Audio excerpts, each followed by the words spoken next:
பிரம்மாண்டமா லான்ச் பண்ணப்பட்ட ஒரு ஏரோப்ளேனோட மாடல் தான் லாக்ஹீட் L749A சொல்லப்படுற ஒரு வகையான ஏரோப்ளேன். இதுக்கு 4 ப்ரொப்பல்லர் இன்ஜின்ஸ் இருக்கும். அண்ட் இந்த ஏரோப்ளேன் தான், இந்த வகையை சேர்ந்த ஒரு ஏரோப்ளேன் தான் வந்துட்டு நவம்பர் 3ஆம் தேதி 1950 அன்னைக்கு வந்துட்டு மும்பைல இருந்து லண்டனுக்கு கிளம்பிட்டு இருந்த ஏர் இந்தியாவோட 245 அப்படின்னு அழைக்கப்படுற ஒரு ஏரோப்ளேனா இருந்திருக்கு. இந்த ஏரோப்ளைன்ல 40 பேசஞ்சர்ஸ் அண்ட் 8 க்ரூ மெம்பர்ஸ் இருக்காங்க.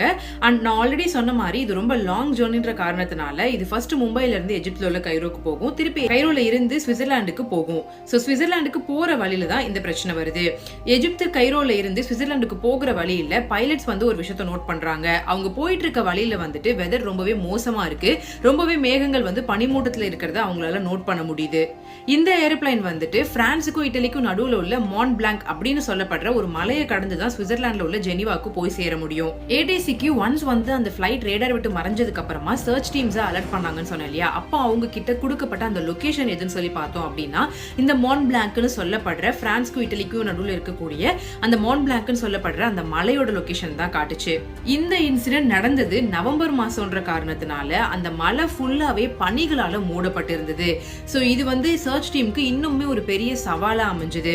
ரொம்ப கடினமா தேடி பார்த்தாலும் அந்த ஏரோப்ளைனுக்கு என்ன ஆச்சு, எங்க இருக்கு அப்படின்றத அவங்களால கண்டே பிடிக்க முடியல.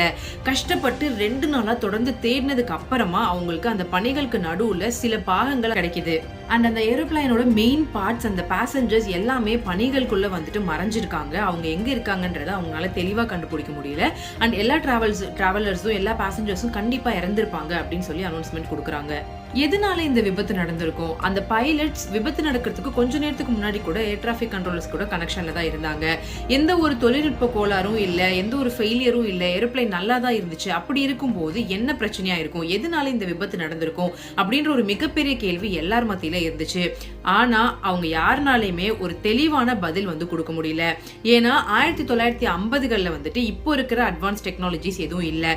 அதனால அவங்க வந்துட்டு இந்த ஆக்சிடென்ட்டுக்கு இதுதான் ரீசன் அதுதான் ரீசன் ஸ்பெசிஃபிக் பண்ணி யாருனாலும் எதுவும் சொல்ல முடியல. பட் நிறைய விஷயங்கள் யூகிச்சாங்க. அதெல்லாம் என்னன்னு பார்க்கலாம்.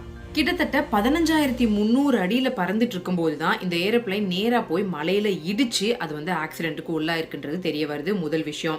2வது விஷயம், அப்போ வந்து வெதர் ரொம்ப மோசமா இருந்திருக்கு அப்படின்றத வந்து பைலட்ஸே வந்து சொல்லியிருக்காங்க.